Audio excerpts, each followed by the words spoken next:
Hello, hello. This is the Rockstar Hour with Remote Rockstars. So today we're actually talking about your stellar client experience and the onboarding and how you can actually build those long-lasting relationships with your clients. I mean, it's absolutely important, especially in the state of the market right now, that your clients love you, that they are impressed by you continuously, no matter if you just had a discovery call with them and made that first awesome impression, or you are continuing to working with them and just really super wowing them with the level of your expertise, your services, and your expediency.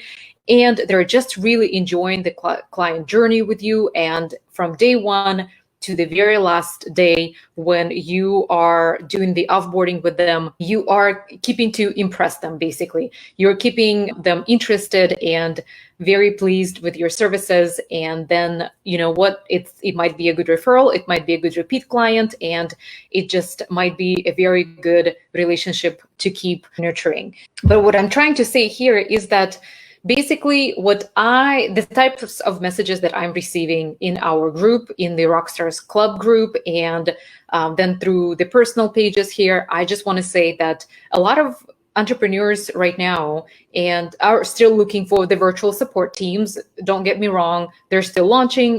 There's still a lot of courses and programs that they're being released and that they need support on. And at the same time, I'm also seeing a lot of aspiring and new virtual assistants who are struggling to find new clients. So that is still very much the case of the industry. And you know what? The thing is that yes, it might be a little difficult right now to get those new clients, only because a lot of virtual assistants, a lot of new assistants are entering the market, and there is a lot of competition here. Hi, Ashley. Thank you so much for watching. Yes, thank you for joining at the Rockstar Hour. And if you have any questions about the Rockstar onboarding, if you are struggling with creating like that impressive and that stellar experience to keep those long-lasting relationships with your clients, definitely drop your questions and comments.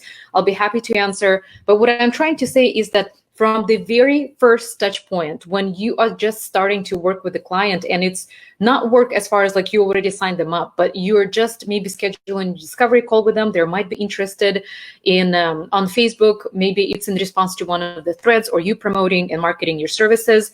So basically, you are just having this first touch point with that client, potential client, and from that very first touch point, you have to just wow them with, you know, maybe your stellar communication, maybe with your signature approach, maybe with the way how you present yourself and your business, because there is a lot of competition. That's what I'm basically trying to say, is that yes, a lot of you are reaching out to me asking for work and asking for maybe some of the referrals, and basically asking a question, what am I doing wrong and why is it so hard to find those clients? Yes, in the beginning, it's always tough. And I have to tell you that even with Remote Rockstars, actually, I'm noticing that we're getting far less new client requests than we used to maybe just a few months ago, maybe just in the beginning of the year, compared to those numbers that we used to get. And at the same time, there is still business out there. Like you see, for instance, in our Rockstars Club group, that we do post the job opportunities daily. And just like I said, entrepreneurs are still very much in business, and the businesses, even brick and mortar businesses that are now digitized and have already moved into the virtual workspace, more than ever actually need our support and need, because we have been in the virtual space for quite some time. So we're kind of like welcoming them. Yes, welcome to this virtual platform that we're in and have already been. And let me show you how it works. Making your clients love you forever from the very first day that you are starting to work with them. And this is actually going to all depend on you. So this is what I'm trying to say, is that create your signature approach to how you're going to be working with clients. For instance, you're replying to a Facebook post, someone is looking for a virtual support member or a virtual professional. The way how sometimes I see people respond, honestly, there are typos, there are mistakes in their messages, and it's just a simple link kind of sending them to their website page. And again, that creates, well, first of all, for me, when I see errors and mistakes and maybe some omissions in the words and misspellings, that's a red flag for me as an employer.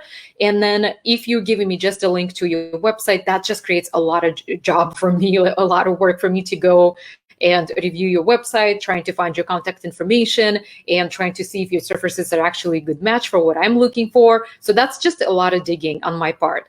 And so again, with your signature approach and how you want to work with clients, think about how you want to build your plan and your system of getting in touch with all of the new clients, getting to know them a little bit better, and just basically how can you stand out from a crowd of 50, 100 comments on Facebook when you see a new post or a new opportunity that comes through. So in the early days, for instance, with Remote Rockstars, our virtual doors have we're always open, and we always welcomed all types of projects, all types of clients, and we just wanted to stay busy. We were on the mission to build up our portfolio, and that was basically our sole goal, is just to gain that business and to build up that solid core, I would say, of clients that we would continuously support, and that would give us stability financially, right? And that would allow us to then scale and grow our business too. At that point, all types of projects were coming in, different types of tasks, and require different types of expertise. And we were just kind of like dabbling in different types of work, and that was just our day to day. And we really did specialize in a variety of different areas. And that's what I'm trying to say, I guess, is that in the early days, I feel like that's okay when you are just trying yourself out and maybe trying to build up that business, grow it to the potential or to the maximum that you can. And so take on all these projects, take on the tasks, take on the different test projects, maybe to even, get your foot in the door, basically maximize your reach. And it's not just like on Facebook that you hang out in the professional groups. Go on those other job platforms like Upwork, right? Like create that portfolio, that professional portfolio, and get yourself out there. The thing is, even on Facebook, when you apply for those jobs, an employer or a recruiter is going to be probably reviewing your online visibility, and they will come across your Upwork portfolio. It just makes it's another avenue basically that adds credibility to your professional expertise, and that is actually going to help you overall with your visibility image. On the discovery calls or like the breakthrough calls, whatever you call them, clarity calls, I always try to do a little bit of research beforehand so I can see what's happening with the client's website, maybe their social media, maybe I sign up for their freebie or newsletter and I kind of like see what's mentioned in their email campaigns, something that I can make relevant to them and something that I can bring up as possibly like a very gentle improvement suggestion, and sometimes something that I actually very much relate to, like especially in their blog series, if there's a personal story that they include, then I was just like, oh my gosh, I really love that story, or that YouTube video that you have on your channel that really resonated with me. So again, the value that you can offer with some of the gentle, like I said, criticism and improvement suggestions, and also kind of like that personable touch point, right? Like that's super important. In the early days, when you're just trying to build up your portfolio, it's okay to do a bunch of general services. It's okay to offer different different projects and just take on different tasks, because you are literally putting yourself out there. You're trying to make that first impression, and you're trying to wow your client, and then watch what happens when they enjoy your work, when they find it skilled and highly professional, and when they can really trust and rely on you. They start referring you to their colleagues and partners and other industry leaders that are in their network. It just happened to Remote Rockstars that same way. We never had to advertise our services, really. All our clients, our entire client portfolio was created based on the word of mouth and the referrals from our existing clients. And so what's amazing about that is that you actually do not have to do any selling on your discovery call with the client, because your existing clients or people who even you performed some short-term projects for have already done all the job for you. You just show up.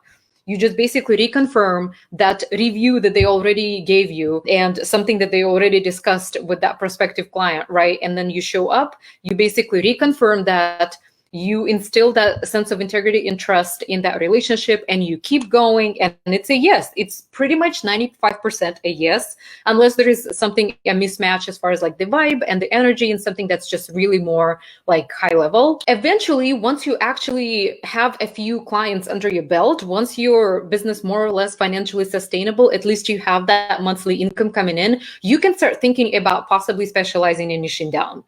But at first, like I'm telling you, I am a huge advocate for just generalizing your work. I mean, be that general virtual assistant, be that general support team member, be that general professional, and try yourself in different types of projects. And maybe in the end, this will give you a very good opportunity to decide, well, I'm actually really enjoying social media. Like that's where I feel alive. This is where I can connect with the audience on behalf of my client. This is where I can keep them with the engagement.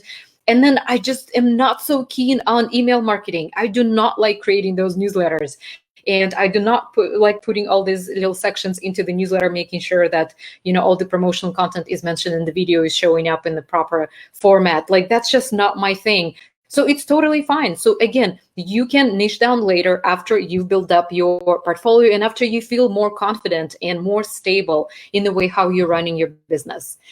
And then, you know what? I know that these days, with a lot of the job opportunities that we are applying for, we are invited to perform an assignment. It may be just a single assignment, or it might be a test project. It might be a series of assignments that are sent to us throughout a period of time where we're tested on different areas, especially if you're a general virtual assistant or you're a general professional, just helping a person out with maybe some short-term or specific tasks. Then you can be given a series of projects where they are assessing your skills and your professionalism. And you know what? Like this is actually a very good opportunity for you to, first of all, see how they're assigning work to you. So you will be able to see basically how they're thinking, the way how their expectations work. So it's what I'm trying to say is this is actually a win-win situation. It's a two-way street for these projects. It's the way for you to see how they're sending you the instructions, what kind of information they include, how they word the language, and what type of assignments they're sending you, because that's going to be an indication for you that of the type of work that they're expecting you to do. Because usually they basically include those real-time examples that will become part of your day-to-day. And then also, it's basically also a good opportunity for you to kind of like decide, well, do I want to be doing these day-to-day tasks? Is this what I feel like the client is going to expect? And is this in my wheelhouse? Is this my expertise? And do I actually want that? And what I mean by the red flags is that throughout that communication, while, like you've established that kind of like first touch point, you're following up with the client, maybe you had a discovery call with them, they really enjoyed speaking with you, and then they just like, how about you perform this test project for me? Throughout this entire communication, watch out for the smallest red flags, something like in their language of their emails, right? Like either polite, either respectful. Do you feel like it's going to be a good match, especially if you already had that first phone call with them or video call with them, right? It's just like, was that a good vibe? So basically, again, I invite you to use this as a two-way street. It's not only them testing you out and trying to establish you or kind of make a decision whether you're a good match, but it's also you establishing that or making that decision whether they're a good match for you too. Because that again and again, I tell you that when you start working for yourself, when you're your own boss, you have the opportunity to make a decision whether I want to work with this client or not. Like I'm telling you, it's always a two-way street, and it is a good opportunity for you to just kind of like make that decision. Yes, this is a good client for me. No, this doesn't just feel right. And you can always back out. And what I mean by short projects and retainers here is our next point. Sometimes it's okay to actually work on the basis of short-term projects with your clients. And for instance, if they're just a startup and they do not have the bandwidth financially to keep you as a retainer client, then maybe there is an opportunity to offer them just like this one-off project. Maybe it's 1 month, maybe it's just 3 months of services that you offer them. And then maybe if it's just a short-term project altogether, for instance, for Dubsado, when entrepreneurs just get their Dubsado account, they do not know how to approach the whole setup with the workflows and the onboarding and all the different canned emails that they can use there. So you can come in on that short-term project and help them set everything up. The same goes with Kajabi when they're creating a course and you just helping them plug in all that content. So that could be a short-term project. And at the same time, that could lead to a repeat business in a way that, well, so if they launch that first course, there is probably a very good chance that since a Kajabi plan generally includes 15 projects, which could be 15 different courses, they will probably release another course. And if they're impressed with your work and you did your excellent job on that, then yes, they will most likely invite you back. The same goes with Dubsado. So if you created those initial workflows for them, there's probably something that's going to pop up in the way how Dubsado works and maybe some changes or updates that they need to make, and even like have someone to do an audit of their Dubsado workflows, where again, you can come in as an expert and help them with that short-term project. So what I'm just basically trying to say is that don't get stuck on just the retainers. Impress them with your versatility as far as how you can continue working with them on a repeat basis, or maybe just a one-off project, but make that stellar impression so that they could become your repeat business. And maybe potentially once they grow up a little bit, they will be your retainer client. So you never know what types of relationships you might be exploring with your clients. And all I'm telling you is just try to be open and try to keep an open mind as far as to what possibilities could be out there. And that actually brings me to the next question as far as what else is possible. So I know, for instance, for some of you as general VAs, you're just exploring those administrative tasks and you have those skills that you feel confident in, and you're looking for virtual assistant clients just as a general, or for instance, you're a graphic designer or a social media manager, and this is kind of like your niche, this is your expertise, and this is what you want to do. My invitation for you is to explore other ways how you can maximize your income. For instance, what other services can you include based on your existing skill set? And by that, I mean, for instance, if you're a virtual assistant, or if you're a graphic designer, social media expert, maybe a brand expert, marketing strategist, what other services could be part of your toolkit, all right, like all your overall offer? Aside from just the retainer or the short-term projects, it could be strategy sessions, right? It could be audits. It could be social media audits, SEO, maybe brand audits, anything that you can potentially, again, provide as an added value, something that Ashley just already mentioned here in the comments, and something that, again, could maximize your revenue. So in addition to just like those hourly rates or your project packages or general service packages, add maybe a couple more other services that could be on a one-off short-term basis. But again, that could give you another facet of your client considering working with you when, you know, the finances are tight, or they have like this targeted vision that this is the only thing that I actually need support with. And it turns out that you actually offer it. So how awesome, I'm just going to grab that instead of maybe working with you on an ongoing basis.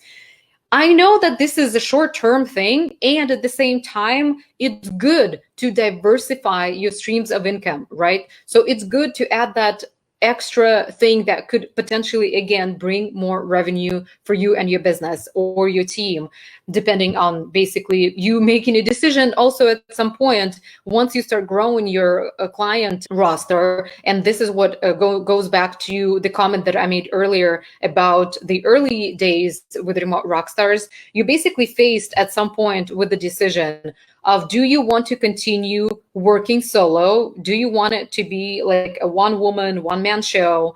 Or do you want to then start building a team? For Remote Rockstars, it was never actually a question because I personally love working in a team environment. So that was always my thing and my vision for the company. And at the same time, some business owners, entrepreneurs, they really prefer just to work on their own. And you could just be comfortable with a small set of clients that you're happy to support, and they're working with you on the ongoing basis. And you don't have to make a decision to work with a team. You don't have to outsource some of the services or delegate those services to other virtual professionals. What I feel like Remote Rockstars, the route that we took with the team building is because I actually wanted to cover some other bases, my weak spots, my blind spots, something that I did not have expertise in. And I feel like that's good to have the virtual members on your team that have a versatile kind of background, or the background that doesn't quite match yours, but actually complements it. So I feel like that's always a good opportunity, but that's a different conversation. So basically think about what else is possible for you and what other services you can also offer on the side that could maximize. This is basically kind of like wrapping up our conversation here, as far as like being honest with yourself when you're starting that conversation with a potential client and something is just off. And trust that gut feeling, trust that intuition that is telling you this is not going to be a good match. There is something off about their energy, about the way how they work, about their style of work, about their approach, right? And also, maybe they're in a different time zone that really doesn't match up with your schedule. Do you actually want to be getting up at 6 in the morning to meet with them because they are a morning person and they are in a different time zone? So you have to make that commitment. And this is just a very simple example. And at the same time, it is going to affect your work rhythm too. So watch out for anything, like I mentioned earlier, for any of the red flags, and maybe run your questions by your community. In our Remote Rockstars Club group, ask us a question. I just had a discovery call and these things just kind of felt off. Does it kind of make sense? Have you guys had these problems before? Am I just going crazy? Am I overthinking this? Again, we always can be your sounding board, and we can always give you our perspective because we have years of experience and we've probably run into same situations as you. So that could be just a good way to have a second pair of eyes looking at the issues that you're facing. And then one thing that I wanted to mention is, it might be counterintuitive, because we are all on the stage of building up the portfolio. We're all trying to solidify our business. We're all trying to build up more stability financially, especially with our businesses. Playing hard to get might be, again, like I said, counterintuitive. And at the same time, when you're creating multiple ways of like that sense of urgency, right? When you're not just like, oh my gosh, I'm ready to start working with you yesterday, but more like, okay, I'm slowly onboarding my clients. I'm slowly building up the portfolio. So we're not starting to like working together tomorrow, but maybe like in a week or a couple of weeks, here's the date that I can onboard you. Basically, you're showing your leadership in a way. And at the same time, playing hard to get does create that sense of scarcity, as if, like they're already so much impressed and they want to work with you as your professionalism, your expertise. They definitely want it on their team, that it would be good for them to just feel like you're not that available in a sense again, right? And so something that we cannot always is so much more attractive for some reason and so much more tempting. So, try to establish kind of like a fine line as far as how much of that you want to give off, that plain hard to get feeling, but at the same time, give them specific timeframes, give them specific dates, or maybe specific onboarding steps that they know that they already have you, that you are going to be on their team, and that builds up the excitement. But my final comments here, as far as building those long-lasting relationships, is that generally, to wrap this up, the conclusion is it's okay to dabble and to take on a variety of different tasks in the beginning when you're just starting out to build your portfolio. Eventually, you can make a decision to specialize in a certain area and then start kind of like sifting and really qualifying your clients. And then it's also okay to sometimes work on a short-term project basis, only because that will, again, give you the opportunity to build a relationship with your client, which might be a repeat client in the future and might become a retainer client. You never know. That might also give you that credibility and that word of mouth effect, which we always want. Test projects, I know that they can be frustrating and annoying, and at the same time, they're a very good opportunity for you to turn it into a two-way street kind of thing, where you can actually test your client as well and test out all those red flags that might be popping up for you throughout the communication. And I invite you to always be innovative and creative as far as the types of services that you offer, in the sense that what else is possible. Basically, keep asking yourself this question: what other services can I add? Maybe one-on-one, tailored, personalized, that signature red carpet experience that you can create for your clients that would make your clients love you forever. again, take the time, no matter where you are in your business, if you're just starting out, if you're just thinking kind of like brand and what it's going to look like, right? Or you've been in the virtual business for some time, there's always an opportunity to take that quiet, peaceful step back and think about, what is my signature experience? What is my signature approach to working with clients? How can I keep impressing and wowing my clients that they would be my clients forever? So I feel like that's just kind of like my final message to you guys. This is what Remote Rockstars is actually undergoing right now. We are rethinking our branding. We are working on our messaging, and we are updating our website.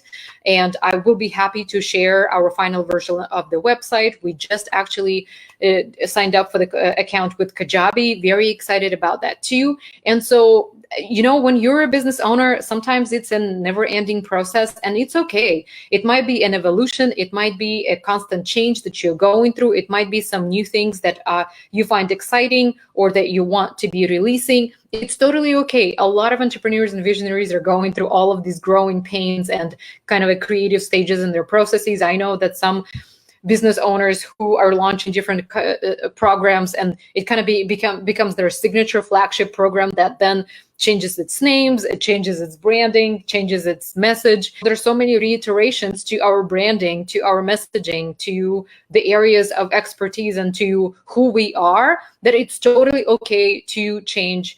And I welcome it. I welcome it. And at the same time, all I'm inviting you is to always stay true and honest to yourself. Be protective of your authenticity and your space too, and always make it a two-way street. It always has to be a mutual relationship between you clients. It's not just you giving out all of your expertise, time, and energy. It's also you receiving whatever fulfills you. Maybe it's gratitude, maybe it's some type of rewards, maybe it's professional development, fulfillment. I don't know what it is for you. And again, that goes into your why of why you're starting the business. You have as much power to interview and to test your clients as they do with you. Rock on. Definitely post some questions, share out in the comments your thoughts, and let us know what else you might be interested in as far as the next topics for the Rockstar Hours. I am so happy that you guys are joining. So happy to always meet up with you guys, and DM me if you have any questions about your professional portfolio, your resume, anything that you want me to look over. I have so much experience with tailoring the email templates and the outreach to prospective clients, and how you can actually stand out, that I'm always happy to just do a quick video for you, a walkthrough of my comments, recommendations, because I want you to succeed. And there is no financial interest in this. It's just my genuine belief is that we should all be successful, and there is just that teeny tiny step of confidence that we can boost each other on, and we can give each other more support and cheer each other on our journeys, just to be successful, to be fulfilled in life and happy. Cheers to your success.